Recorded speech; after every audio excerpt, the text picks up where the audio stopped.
नमस्कार, NBC 24 देख रहे हैं आप। आपके साथ मैं स्नेहा गुप्ता। सम्राट कैबिनेट का विस्तार हो चुका है और ऐसे में सबसे ज़्यादा नाम की चर्चा हो रही है पूर्व मुख्यमंत्री नीतीश कुमार के बेटे निशांत कुमार की। नीतीश कुमार के बेटे निशांत कुमार अब सम्राट चौधरी के मंत्रिमंडल में शामिल हो गए हैं। पटना के गांधी मैदान में गुरुवार को शपथ ग्रहण समारोह में उन्होंने मंत्री पद की शपथ ली। राज्यपाल ने उन्हें शपथ दिलवाई, जबकि प्रधानमंत्री नरेंद्र मोदी और उनके पिता पूर्व मुख्यमंत्री नीतीश कुमार इसके गवाह बने। इस वीडियो में हम बात करेंगे कि आखिरकार किस तरीके से निशांत को मनाया गया मंत्री बनने के लिए। सम्राट चौधरी के मुख्यमंत्री बनने के ठीक 22 दिन के बाद कैबिनेट का विस्तार हुआ।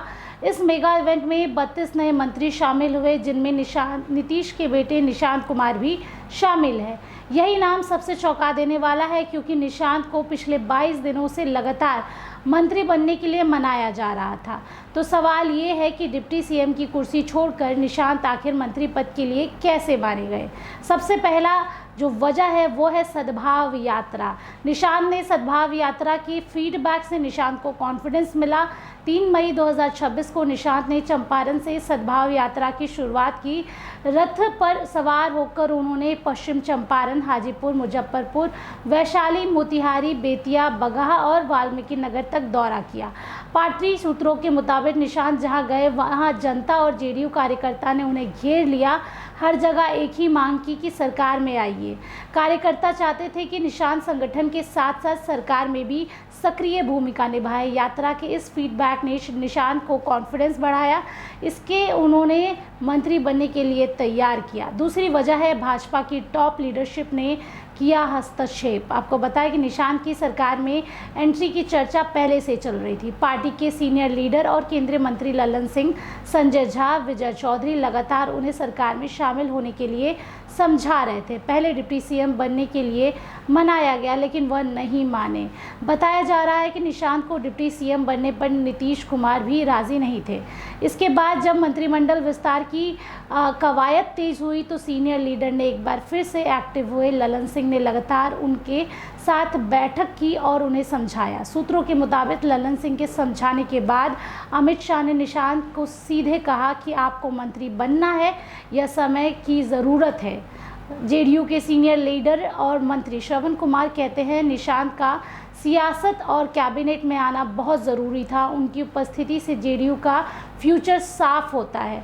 सद्भाव यात्रा के दौरान कार्यकर्ताओं ने भी यही मांग की थी। उन पर काफ़ी दबाव था।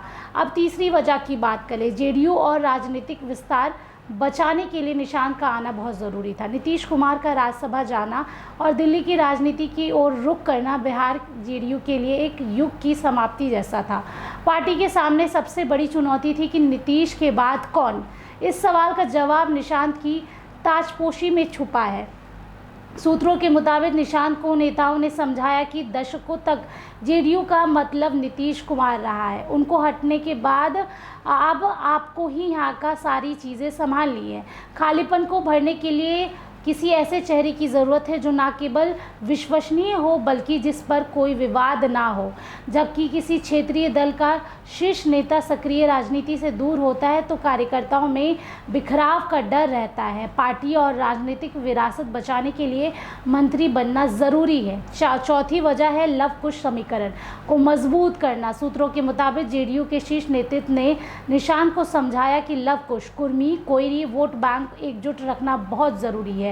नीतीश की अनुपस्थिति में इस समीकरण पर असंतोष बढ़ रहा है। सम्राट चौधरी कोयरी समाज के उदय के बाद भाजपा इस समीकरण में सेंध लगा रही है। अगर आप सरकार में शामिल होते हैं तो आपने लोगों का काम कर पाएंगे, लोग आपसे जुड़ पाएंगे। अगर लोगों का काम ही आप नहीं कर पाएंगे तो वह बिखर जाएंगे, इसलिए आपका आना ज़रूरी है। जेडीयू ने निशांत कुर्मी समाज को आगे कर संतुलन बनाने की कोशिश की थी। यह लव कुश एकता को एक नया सिरे से परिभाषित करने का प्रयास किया है। निशांत को मंत्री बनाकर पार्टी ने नीतीश की विरासत को आगे बढ़ाने की रणनीति बनाई है।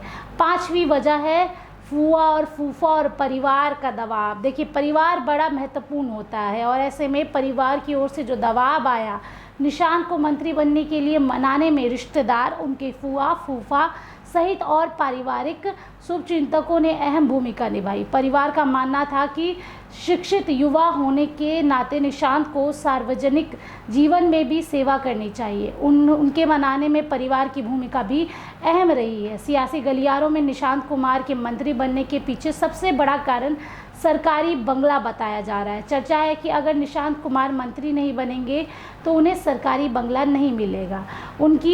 आपको ये भी बता दें कि जेड सिक्योरिटी पर भी विपक्ष लगातार सवाल उठाएगा। पूर्व मुख्यमंत्री नीतीश कुमार के बिना एक्टिव हुए 7 सर्कुलर रोड जो है अब उनका नया ठिकाना है। एक अन्य मार्ग जो है उन्होंने खाली कर दिया है और इसको लेकर लगातार चर्चा भी हो रही है। क्योंकि पूर्व मुख्यमंत्री को सरकारी बंगला देने का नियम नहीं है, ऐसे में अब निशांत को मंत्री बनने के बाद उनका बंगला अलॉट हो जाएगा।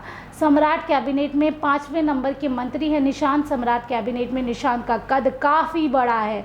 सम्राट मंत्रिमंडल में वो 5वें नंबर पर है। सीएम, दोनों उप मुख्यमंत्री श्रवण कुमार और विजय सिन्हा के बाद जेडीयू कोटे में वो 4थे नंबर पर है। उनके नीचे जेडीयू कोटे के कई सीनियर नेता हैं, जैसे लेसी सिंह, दामोदर रावत, अशोक चौधरी, भगवान सिंह कुशवाहा आदि है।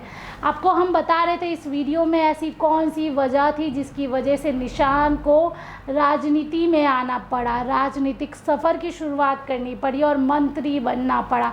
देखिए, निशांत तो एक्टिव काफ़ी दिनों से थे, लेकिन उनको लगातार मनाया जा रहा था, पहले डिप्टी सीएम बनने के लिए और अब मनाया जा रहा था कि आप मंत्री बन जाए।